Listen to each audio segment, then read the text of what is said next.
low clap processor made it into this thing, so we have that.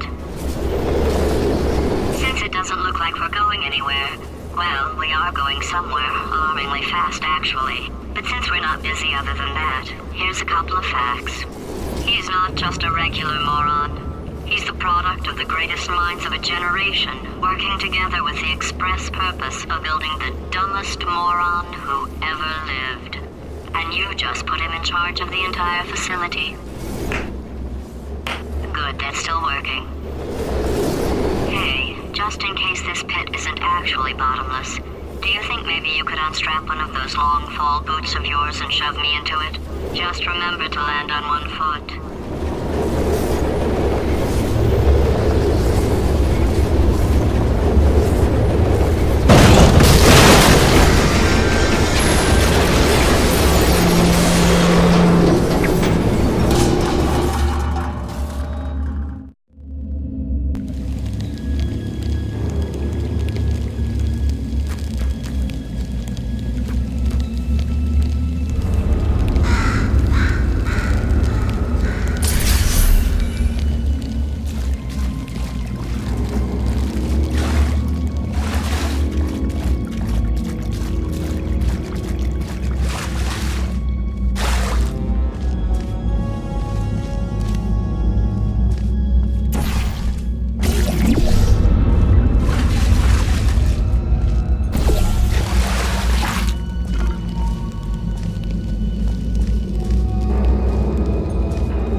Amateur Science.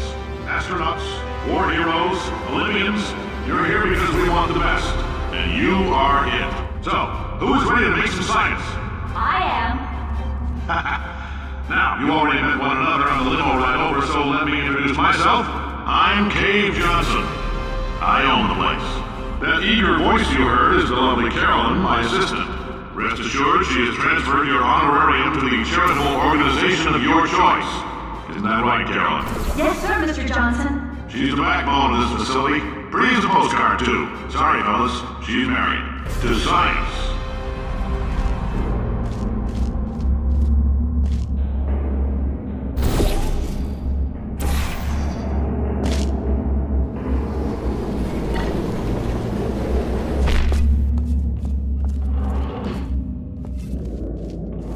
There's 1,000 tests performed every day here in our enrichment spheres. I can't personally oversee every one of them, so these pre-recorded messages will cover any questions you might have and respond to any incidents that may occur in the course of your science adventure.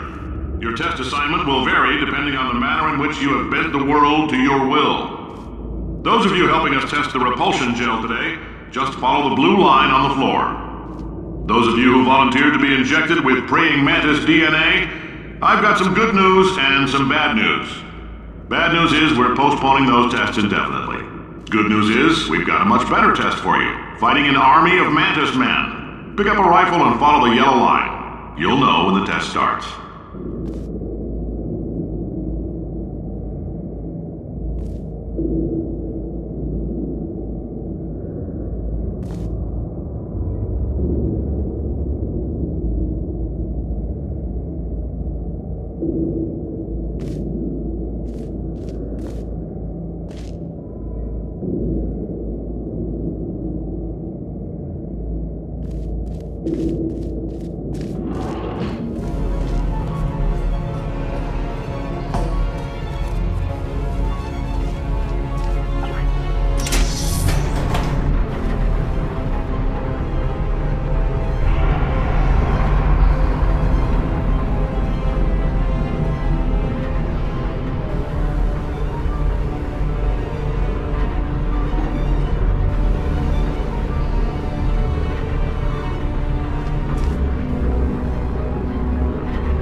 They say great science is built on the shoulders of giants. Not here. At Aperture, we do all our science from scratch. No hand-holding.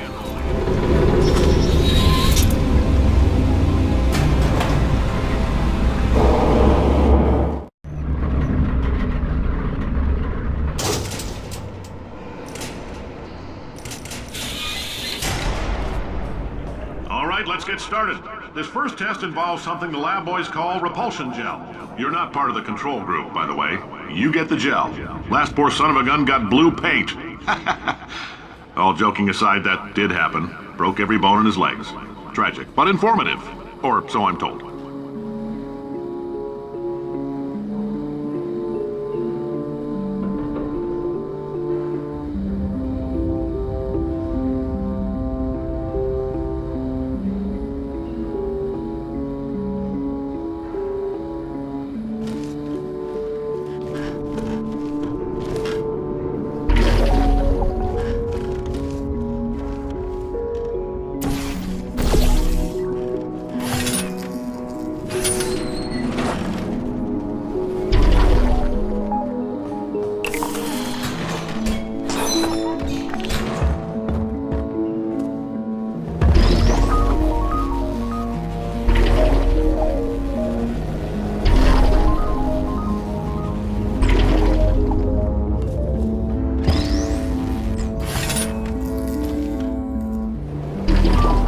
lab boys just informed me that I should not have mentioned the control group. They're telling me I ought to stop making these pre-recorded messages. That gave me an idea. Make more pre-recorded messages. I pay the bills here, I can talk about the control group all damn day.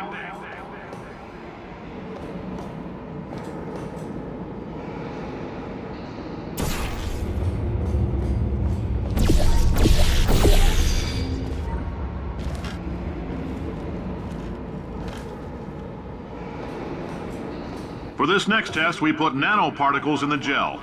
In layman's terms, that's a billion little gizmos that are going to travel into your bloodstream and pump experimental genes and RNA molecules and so forth into your tumors. Now, maybe you don't have any tumors. Well, don't worry. If you sat on a folding chair in the lobby and weren't wearing lead underpants, we took care of that too.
Oh, in case you got covered in that repulsion gel, here's some advice the lab boys gave me.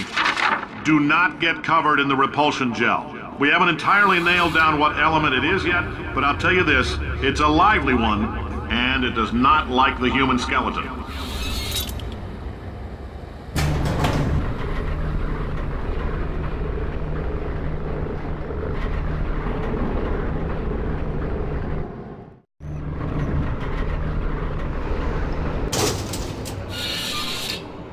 All these science spheres are made of asbestos, by the way. Keeps out the rats. Let us know if you feel a shortness of breath, a persistent dry cough, or your heart stopping, because that's not part of the test. That's asbestos. Good news is the lab boys say the symptoms of asbestos poisoning show a median latency of 44.6 years. So if you're 30 or older, you're laughing. Worst case scenario, you miss out on a few rounds of canasta. Plus, you forwarded the cause of science by 3 centuries. I punch those numbers into my calculator, it makes a happy face.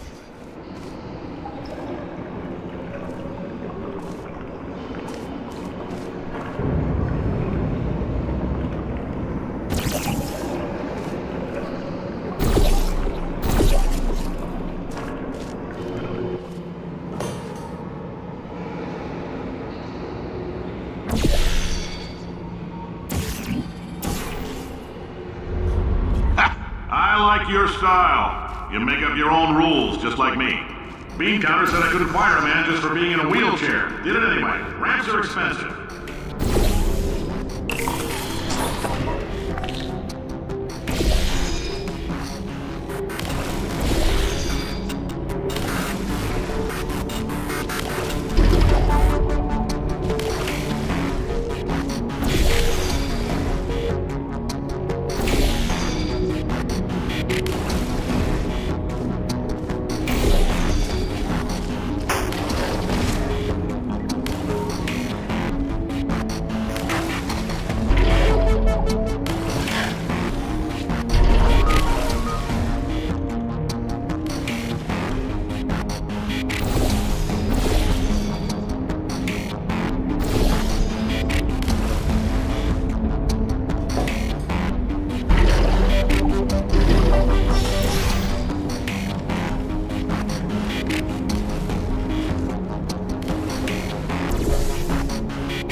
That coffee we gave you earlier had fluorescent calcium in it so we can track the neuronal activity in your brain.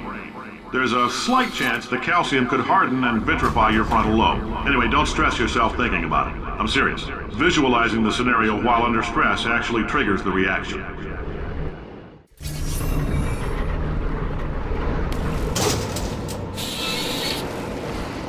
Now, if you're part of control group Kepler-7, we implanted a tiny microchip about the size of a postcard into your skull. Most likely you've forgotten it's even there. But if it starts vibrating and beeping during this next test, let us know. Because that means it's about to hit 500 degrees, so we're going to need to go ahead and get that out of you pretty fast.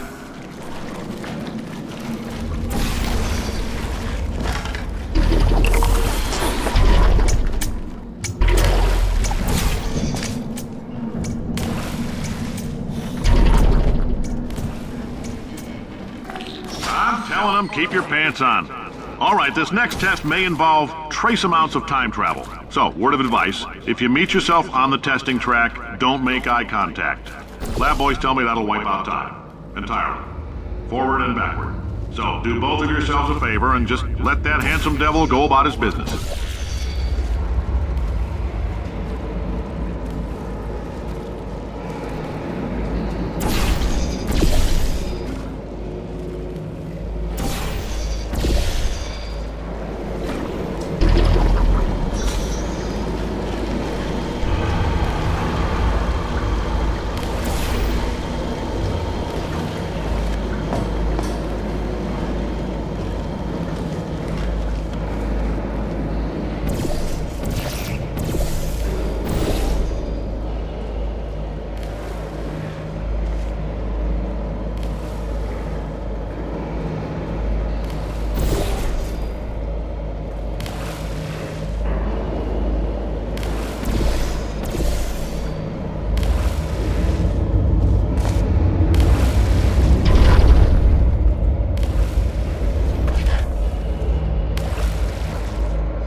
If you're hearing this, it means you're taking a long time on the catwalks between tests.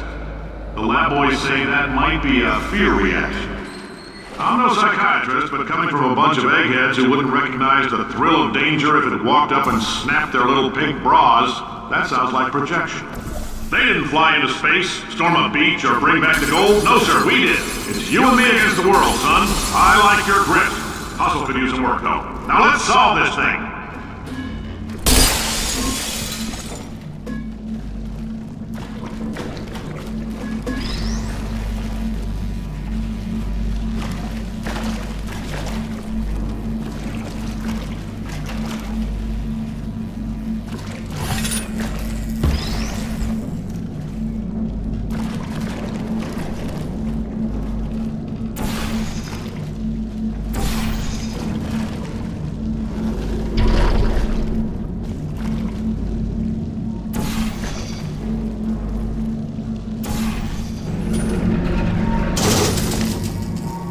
Science isn't about why, it's about why not. Why is so much of our science dangerous?